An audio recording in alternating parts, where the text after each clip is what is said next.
problema, merong sagot na kay saya. Sa simpleng bagay may diskarte, laging handa, thinking everything. Kahit anong hamon, hindi uurong makista, tuloy-tuloy lang to. Dito sa vlog, sama ka na. Abot ang pangarap, basta pwede ka. Maski TV, tara na, makiray. Thinking everything, walang imposible. Sa channel, ikaw ay inspired. Kaya natin to. Good morning guys, meron tayong bagong pasyente rito. Kagabi ito dumating at sabi ko ngayon na lang gagawin, linggo. Dahil gabi na, alas 8 na yata. May nanamata ng senior. So ang problema nito guys is mahina na siya umikot. Lalo yung number 1. At testingin natin. So pilitin natin number 1. Ayan o. Sa pag ganyan ng pag-hit natin ng number 1 ay ganyan nakabagal bago siya bumilis, isabi natutuyuan na nalangis. So number 2, number 3, yan halos mahina. Pinatay natin. Ayan. Ulit number 1, ano, bagal. Hindi dapat na ganyan. Pag ganyan na nagrereklamo na siya, ibig sabihin natutuyuan na, kailangan na siya ng overhaul. So baklasin natin. At bumili siya sa akin ng LC no isang araw. Ito, banana. Kasi nga, yung kanyang blade is malapad. Akala niya doon ang problema, kaya mahina daw umikot. Baka daw mabigat. Sabi ko, hindi ko naman nakita to. So kagabi nga binalik niya dahil ganun pa rin daw. So binabalik niya tong blade dahil nga hindi rin daw obra. Sabi ko, hindi naman kasi sa blade ang problema, kundi kailangan ng overhaul dahil natutuyuan na ng langis. So ayan, buksan natin. Ayan, buksan na natin. Tinanggalan natin doon sa stand para dali.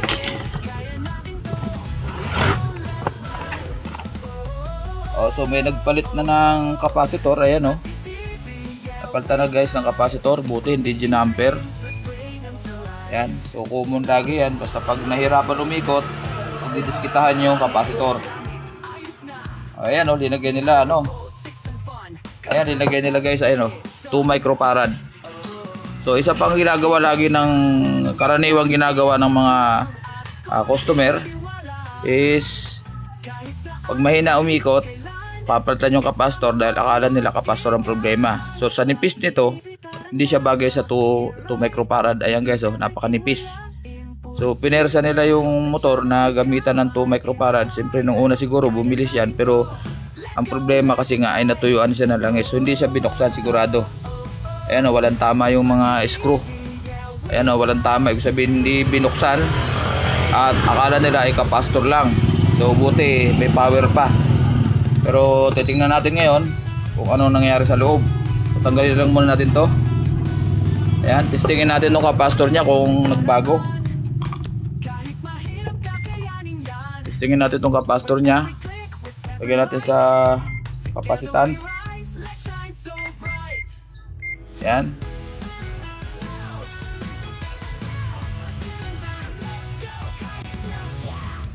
May 1 microfarad na lang. Ayan guys oh. So obligado magpapalit din tayo. Sobra naman baba. Ayan oh, 1 na lang. So ito hanggang 1.5 ka. Dapat to hanggang 1.5 kaya yan. So ayan. Bagay, tingin ko dito, second hand din to. Ayan o. 2 microfarad pero 1 na lang ang value niya. So, baklasin natin to.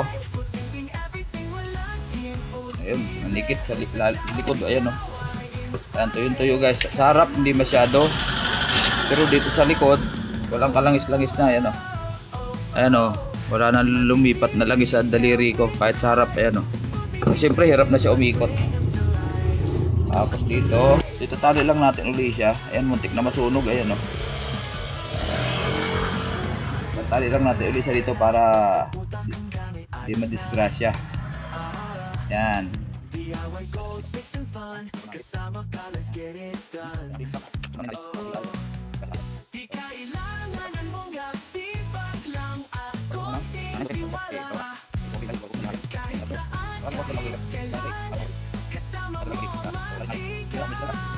Maski TV ka na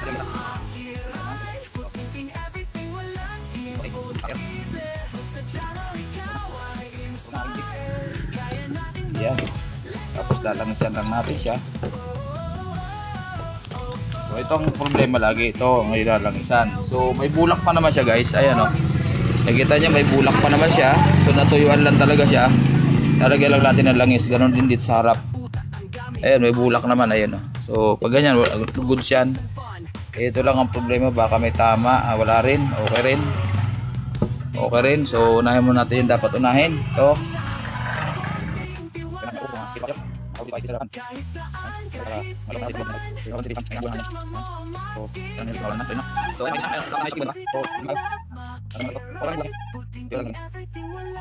Alam nyo yung ginawa niyan 2 microfarad, yan, nagpahirap din sa motor yan, kaya mabilis matuyo lang is kasi siyempre bibilis yung friction, yung shafting dito, yung ikot niya grabe, mabilis, so mabilis siya mag-overheat dahil bakal sa bakal.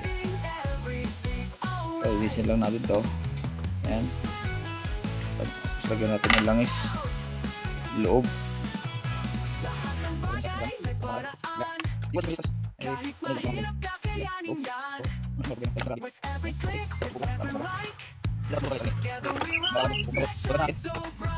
Okay pa guys, maganda pa.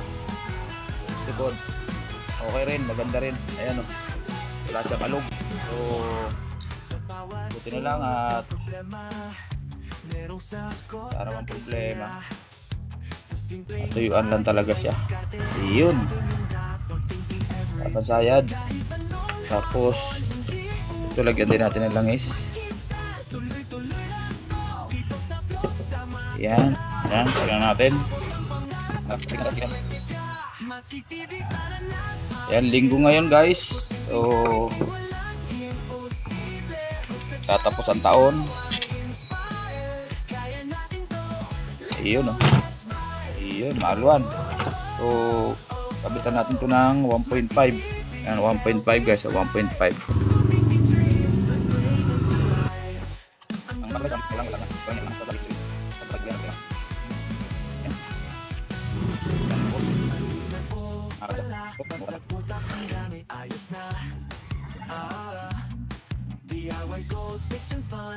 Okay, subukan nating paandarin.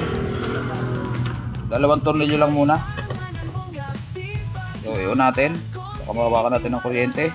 Ayun, ayun, maganda. Ayun o.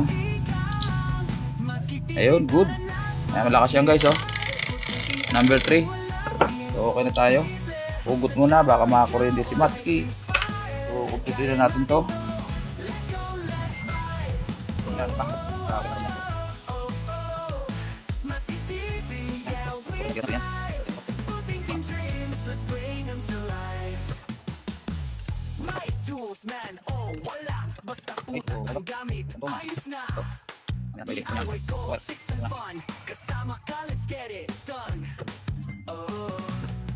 Di kailangan ng bongga, sipag lang at konting tiwala. Kahit saan, kahit kailan, kasama mo Matski ka. Matski TV, tara na makiride. Puting-ting everything, walang imposible. Sa channel ikaw ay inspired. Kaya natin to, let's go, let's vibe. Oh, oh, oh, oh, oh. Matski TV, shall we vibe? Ayan, okay na guys. Ayun. So lagyan natin ng cover.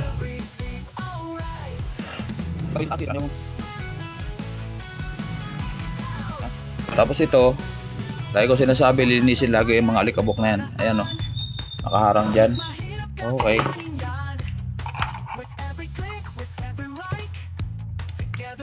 Yun. Pumasok. Yun. Ayan. Tornilyo.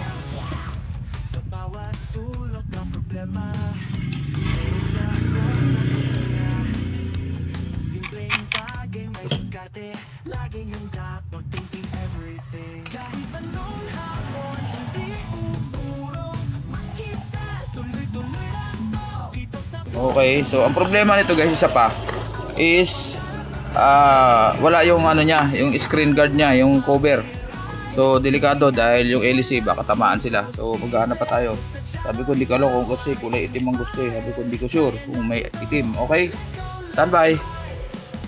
Lalagyan natin ng cover. So yung plastic cover ang ginamit ko. Tapos pinalitan ko na rin ng blade kasi medyo malapit dito sa ano, sa baka sumayad. So ito yung talagang naka-partner nitong guard na to. So yan na lang linagay ko. Malakas naman. Ayan o. 1 pa lang yan. 2 3. Yan. So takpan lang natin.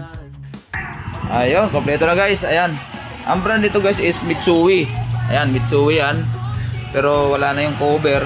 At wala, napasag din yung blade. Ang blade yan guys, ayun yung kulay, ano na yung gray na yan, yun, milalim. Napasag. So pinatan ko ng buong screen, isang set, tsaka kasama yung blade. Tsaka nag-overhaul tayo, nagpalit din tayo ng capacitor. Ayan, so hintayin na lang natin ang mayari para magamit na nila to. Ayan, maraming salamat guys sa inyong pagsama kay Matsuki. At medyo nakagawa tayo ng isang stand pan na Mitsui. Ayan. Sa mga bagong pasok sa aking channel, paki-like, share, and subscribe at paki-hit na rin ang notification bell sa taas para updated tayo sa lahat ng aking pagbubuting-ting dito sa aking maliit na shop. Matsuki TV, buting-ting everything. Bye-bye.